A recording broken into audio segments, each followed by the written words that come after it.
Hi ಎಲ್ರಿಗೂ ನಮಸ್ಕಾರ. ನೀವು ನೋಡ್ತಿದ್ದೀರಾ ಜೈ ಮೋಟಿವೇಶನ್ ಸ್ಪೀಕರ್ ಯೂಟ್ಯೂಬ್ ಚಾನಲ್. ಇವತ್ತಿನ ಟಾಪಿಕ್ ಏನು ಅಂತ ಹೇಳಿದ್ರೆ, ಮಕ್ಕಳಲ್ಲಿ ಕೂಡ ಹಣಕಾಸಿನ ಒಂದು ನಾಲೆಡ್ಜನ್ನು ಡೆವಲಪ್ಮೆಂಟ್ ಮಾಡಿಸ್ಬೇಕು, ಹಣಕಾಸಿನ ಒಂದು ಜ್ಞಾನವನ್ನು ಮಕ್ಕಳಲ್ಲಿ ಕೂಡ ತುಂಬಬೇಕು. ಸೊ ಯಾಕೆ ಅಂತ ಹೇಳಿದ್ರೆ, ನಿಮ್ಮ ಮಕ್ಕಳು ನಿಮ್ಮ ಥರ ಚೆನ್ನಾಗಿ ಬೆಳಿಬೇಕು, ಮುಂದೆ ಹಣಕಾಸಿನ ವಿಚಾರದಲ್ಲಿ ಡೆವಲಪ್ ಆಗಬೇಕಂತ ಹೇಳಿದ್ರೆ ಅವರಲ್ಲೂ ಕೂಡ ಸಮ್ ನಾಲೆಡ್ಜನ್ನು ಕೊಡಬೇಕಾಗತ್ತೆ. ಇವತ್ತು ಎಷ್ಟೋ ಮಕ್ಕಳು ಏನಾಗಿದ್ದಾರೆ ಅಂತ ಹೇಳಿದ್ರೆ, ಬೇರೆ ಬೇರೆ ಕೆಟ್ಟ ಚಟಗಳಿಗೆ ದಾಸರಾಗಿದ್ದಾರೆ. ಕಾರಣ ನಂಬರ್ 1, ಹಣವನ್ನು ಹೇಗೆ ಸಂಪಾದನೆ ಮಾಡಬೇಕು ಅದರ ವ್ಯಾಲ್ಯೂ ಗೊತ್ತಿಲ್ಲದಿರೋ ಕಾರಣ.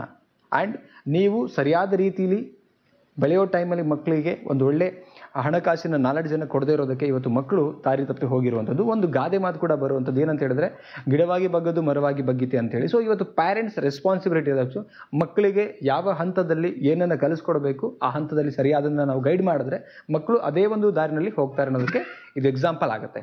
ನೋಡಿ, ಇವತ್ತು ಮಕ್ಕಳಿಗೆ ನಾವು ಪಾಕೆಟ್ ಮನಿ ಅಂತ ಕೊಡ್ತೀವಿ, ಅಥವಾ ಒಂದು ಕಾಲೇಜ್ ಟೈಮಲ್ಲಿ ಇರ್ತಾರೆ, ಆ ಟೈಮಲ್ಲಿ ನಾವು ಮಕ್ಕಳಿಗೆ ಹಣವನ್ನು ಕೇಳಿದಾಗೆಲ್ಲ ಕೊಡ್ತೀವಿ. ಮಕ್ಕಳು ಚೆನ್ನಾಗಿ ಓದಲಿ, ನಮ್ಮ ಥರ ಆಗಬಾರ್ದು ಅಂದ್ಕೊಂಡು ನಾವು ಹಣವನ್ನು ಕೊಟ್ಬಿಡ್ತೀವಿ. ಬಟ್ ಏನು ಹಣವನ್ನು ಕೊಡ್ತಾ ಇದ್ದೀವಿ ಅವ್ರು ಯಾವುದೇ ರೀತಿ ಸಂಪಾದನೆ ಮಾಡಿರಲ್ಲ ಸ್ನೇಹಿತರೆ, ಅದರ ವ್ಯಾಲ್ಯೂ ಕೂಡ ಅವ್ರಿಗೆ ಗೊತ್ತಾಗೋದಿಲ್ಲ. ರೈಟ್?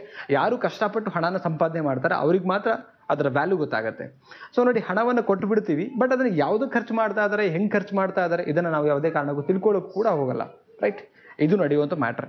ಯಾರು ಹಣನ ಕಷ್ಟಪಟ್ಟು ಸಂಪಾದನೆ ಮಾಡ್ತಾರೆ ಆವಾಗ ಅದರ ವ್ಯಾಲ್ಯೂ ಅವ್ರಿಗೆ ಗೊತ್ತಾಗುತ್ತೆ. ಮಕ್ಕಳಿಗೂ ಕೂಡ ನೀವೇನು ಪಾಕೆಟ್ ಮನಿ ಕೊಡ್ತಾ ಇದ್ದೀರಾ ಆ ಟೈಮಲ್ಲಿ ಅದರ ವ್ಯಾಲ್ಯೂನ ತಿಳಿಸ್ಬೇಕು ಅಂತ ಹೇಳಿದ್ರೆ, ಈ ಪಾಕೆಟ್ ಮನಿ ಏನನ್ನ ಕೊಟ್ಟಿದ್ದೀರಾ ಅಷ್ಟೇ ಅರ್ನ್ ಮಾಡಲಿಕ್ಕೆ ನೀವು ಅವರಿಗೆ ಒಂದು ನಾಲೆಡ್ಜನ್ನು ಕೊಡಿ. ಅಂದರೆ ಆವಾಗ ಗೊತ್ತಾಗತ್ತೆ ಅವ್ರಿಗೆ, ಈ ಹಣನ ಸಂಪಾದನೆ ಮಾಡಬೇಕಂದ್ರೆ ಇಷ್ಟೊಂದು ಕಷ್ಟ ಇದೆಯಾ. ಯಾವಾಗ ಹಣನ ಸಂಪಾದನೆ ಮಾಡೋದು ಇಷ್ಟು ಕಷ್ಟ ಇದೆ ಅಂತ ಅವ್ರಿಗೆ ಗೊತ್ತಾಗುತ್ತೆ, ಆ ಹಣವನ್ನು ಮಿತಿಯಾಗಿ ಖರ್ಚು ಮಾಡ್ತಾರೆ ಆ್ಯಂಡ್ ಒಳ್ಳೆಯದೇ ಖರ್ಚು ಮಾಡ್ತಾರೆ. ಯಾವುದಕ್ಕೂ ನಾವು ಹಾಳು ಮಾಡಬಾರ್ದು ಅನ್ನೋ ಒಂದು ಜ್ಞಾನ ಬರುತ್ತೆ. ಯಾವಾಗ ಬರುತ್ತೆ ಅಂತ ಹೇಳಿದ್ರೆ, ಪ್ರಾಕ್ಟಿಕಲಿ ಹಣ ಸಂಪಾದನೆ ಮಾಡೋದು ಕಷ್ಟ ಅಂತ ಅವ್ರಿಗೆ ಗೊತ್ತಾದ ಮೇಲೆ.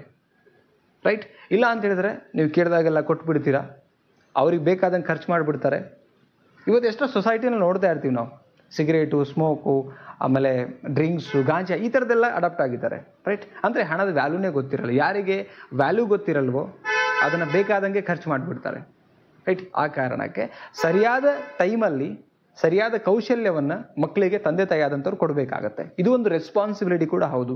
ನಾವು ಅಂದ್ಕೊಳ್ತೀವಿ ಮಕ್ಕಳು ಹಂಗಾಗ್ಬೇಕು ಹಿಂಗಾಗ್ಬೇಕಂತೇಳಿ, ಬಟ್ ಎಲ್ಲದರ ಒಂದು ವ್ಯಾಲ್ಯೂ. ಈಗ ಎಕ್ಸಾಂಪಲ್, ನೀವೇನು ಇವತ್ತು ಚೆನ್ನಾಗಿದ್ದೀರಾ ಹಣಕಾಸಿನ ವಿಚಾರದಲ್ಲಿ, ಸೊಸೈಟಿನಲ್ಲಿ ಒಳ್ಳೆ ಚೆನ್ನಾಗಿ ಬದುಕ್ತಾ ಇದ್ದೀರಾ ಅಂತ ಹೇಳಿದ್ರೆ, ಅದರ ಹಿಂದೆ ನಿಮ್ಮ ಬದುಕು ತುಂಬ ಕಷ್ಟದ ಒಂದು ಹಾದಿಲಿತ್ತು. ಅದನ್ನು ಸುಧಾರಣೆ ಮಾಡಬೇಕು ಅಂತ ನೀವು ಒದ್ದಾಡಿಕೊಂಡು ಕಷ್ಟಪಟ್ಟು ಬೆಳೆದಿದ್ದೀರಾ.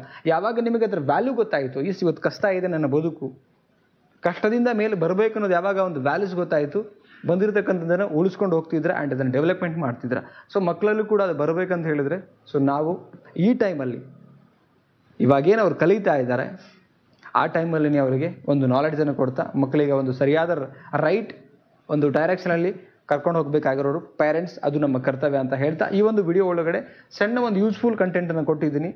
ಆ್ಯಂಡ್ ವಿಡಿಯೋ ಅನಿಸಿಕೆ ಬಗ್ಗೆ ಕಮೆಂಟ್ ಸೆಕ್ಷನಲ್ಲಿ ಕಮೆಂಟ್ ಮಾಡಿ. ಆ್ಯಂಡ್ ಮತ್ತೊಂದು ವಿಡಿಯೋ ಒಟ್ಟಿಗೆ ಸಿಗೋಣ. ಅದಕ್ಕಿಂತ ಮುಂಚೆ ವಿಡಿಯೋ ಇಷ್ಟ ಆಗಿದ್ರೆ ಲೈಕ್ ಮಾಡಿ ಆ್ಯಂಡ್ ಶೇರ್ ಮಾಡಿ. Thank you so much. ಮತ್ತೊಂದು ಯೂಸ್ಫುಲ್ ಕಂಟೆಂಟ್ ಒಟ್ಟಿಗೆ ಸಿಗೋಣ. ನಮಸ್ತೆ.